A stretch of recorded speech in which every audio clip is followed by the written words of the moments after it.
বৃহস্পতিবার মুখোমুখি বিতর্কে অংশ নেন বাইডেন ও ট্রাম্প। মঞ্চে উঠে হাত মেলানো তো দূরে থাক, কেউ কারো দিকে ফিরেও তাকাননি।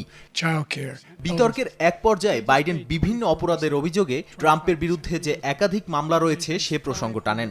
এক নারীকে যৌন নিপীড়নের দায়ে ট্রাম্পকে আদালতের জরিমানা করার কথা টানেন বাইডেন। বিতর্কে ডোনাল্ড ট্রাম্পের ফৌজদারি অপরাধে দোষী সাব্যস্ত হওয়া নিয়ে তাকে তীব্র আক্রমণ করেন মার্কিন প্রেসিডেন্ট। এ সময় ট্রাম্পের নৈতিকতা নিয়েও তোলেন প্রশ্ন।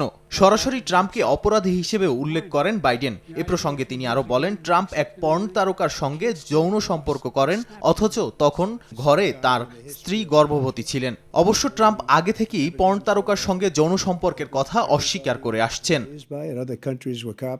আসন্ন মার্কিন প্রেসিডেন্ট নির্বাচনে বাইডেন লড়বেন ডেমোক্রেটিক পার্টির হয়ে, আর রিপাবলিকান পার্টির হয়ে লড়বেন ট্রাম্প। তাদের মধ্যকার এবারের বিতর্কের আয়োজক সিএনএন। প্রায় ১.৫ ঘন্টা ধরে দুজনের মধ্যে বিতর্কটি হয়।